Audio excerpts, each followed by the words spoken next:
सिंधु घाटी सभ्यता, Indus valley civilisation, विश्व की प्राचीनतम सभ्यताओं में से एक थी, जो वर्तमान पाकिस्तान और उत्तर पश्चिमी भारत के क्षेत्र में स्थित थी। इसे हड़प्पा सभ्यता भी कहा जाता है, क्योंकि इसके प्रमुख स्थलों में से एक हड़प्पा था। यह सभ्यता लगभग 3300 ईसा पूर्व से 3300 ईसा पूर्व के बीच अपने चरम पर थी। इस सभ्यता ने शहरी नियोजन, वास्तुकला, जल प्रबंधन और समाज के अन्य पहलुओं में उल्लेखनीय उन्नति की। सिंधु घाटी सभ्यता का भूगोल। सिंधु घाटी सभ्यता का विस्तार सिंधु नदी और उसकी सहायक नदियों के किनारे था। इसका क्षेत्र पाकिस्तान, उत्तर पश्चिमी भारत और कुछ हद तक अफगानिस्तान तक फैला था। इस सभ्यता के प्रमुख नगरों में मोहनजोदड़ो, हड़प्पा, कालीबंग, धोलावीरा, राखीगढ़ी और लोथल शामिल थे। सिंधु नदी इस सभ्यता का प्रमुख केंद्र थी। सिंधु और उसकी सहायक नदियों ने कृषि के लिए आवश्यक जल प्रदान किया, जो इस सभ्यता के जीवन का आधार था। नदी के किनारे की उपजाऊ मिट्टी ने फसलों के अच्छे उत्पादन को संभव बनाया। सिंधु घाटी सभ्यता की विशेषताएं। एन, शहरी नियोजन और वास्तुकला। सिंधु घाटी सभ्यता की सबसे प्रमुख विशेषताओं में से एक इसका उन्नत शहरी नियोजन था। नगरों को बड़े ही व्यवस्थित ढंग से बसाया गया था। गलियों और सड़कों का जाल बहुत सुव्यवस्थित था और घरों को ईंटों से बनाया जाता था। कई नगरों में नगर के चारों ओर दीवारें और गढ़ थे, जो रक्षा के उद्देश्य से बनाए गए थे। सड़क और गलियां। सड़कों का निर्माण ग्रिड प्रणाली के अनुसार किया गया था, यानी सड़कों और गलियों को एक दूसरे के समकोण पर बनाया गया था। इससे यह पता चलता है कि उस समय के लोग शहरी नियोजन में बहुत निपुण थे। जल निकासी प्रणाली। सिंधु घाटी सभ्यता की जल निकासी प्रणाली अत्यधिक विकसित थी। हर घर से जुड़ी नालियां थीं, जो मुख्य नालियों से होकर बाहर की ओर बहती थीं। इस तरह की सफाई और जल निकासी व्यवस्था प्राचीन विश्व में अद्वितीय थी। भवन और घर। सिंधु घाटी सभ्यता के लोग अपने घरों के निर्माण में पकी हुई ईंटों का उपयोग करते थे। मोहनजोदड़ो और हड़प्पा में खुदाई के दौरान कई 2 मंजिला इमारतों के प्रमाण मिले हैं। प्रत्येक घर में एक आंगन और एक निजी स्नान गृह होता था। घरों की दीवारें मोटी होती थीं, जो शायद गर्मी से बचाव के लिए बनाई गई थीं। 3. अन्न भंडार और स्नानागार। मोहनजोदड़ो में एक विशाल स्नानागार ग्रेट का पता चला है, जो इस सभ्यता की एक महत्वपूर्ण विशेषता है। इसे एक धार्मिक या सामाजिक स्थल माना जाता है। इसके अलावा कई अन्न भंडार भी पाए गए हैं, जो बताते हैं कि अन्न भंडारण और वितरण के लिए विशेष व्यवस्था थी। सेर, लिपि और लेखन प्रणाली। सिंधु घाटी सभ्यता की लिपि आज भी पूर्णतः पढ़ी नहीं जा सकी है। हालांकि कई मोहरों और वस्तुओं पर इस लिपि के प्रमाण मिलते हैं।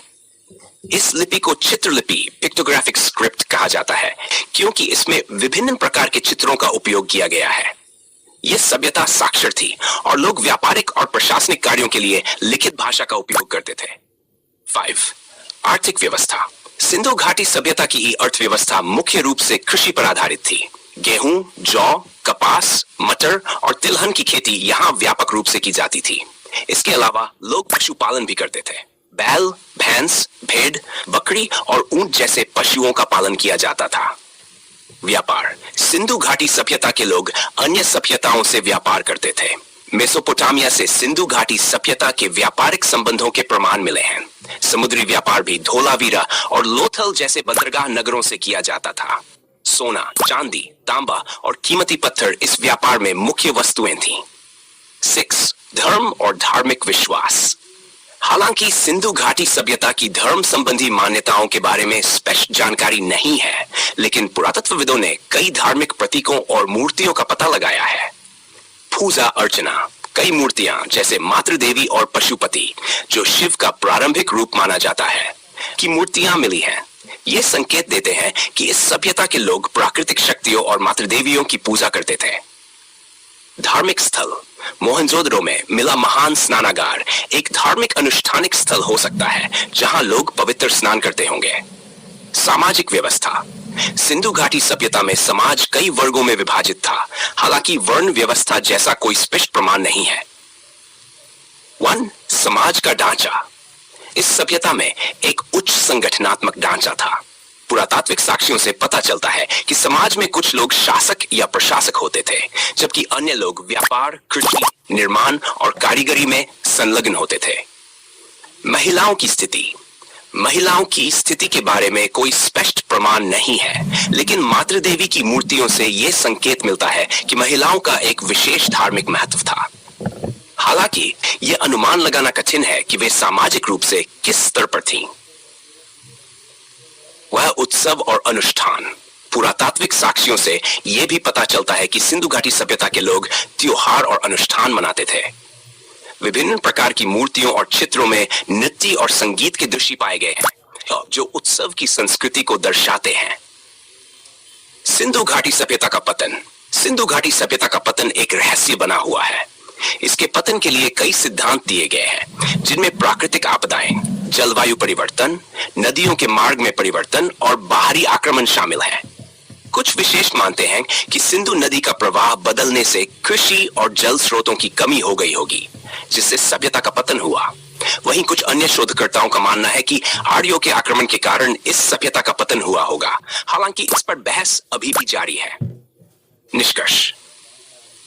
सिंधु घाटी सभ्यता एक उच्च विकसित और सुव्यवस्थित सभ्यता थी, जिसने विश्व को शहरीकरण, जल प्रबंधन, वास्तुकला और व्यापार के क्षेत्र में महत्वपूर्ण योगदान दिया। इसकी अद्वितीय विशेषताएं इसे विश्व की महानतम प्राचीन सभ्यताओं में एक महत्वपूर्ण स्थान प्रदान करती हैं। यह सभ्यता न केवल भारत और पाकिस्तान की सांस्कृतिक धरोहर है, बल्कि मानव इतिहास का एक महत्वपूर्ण अध्याय भी है।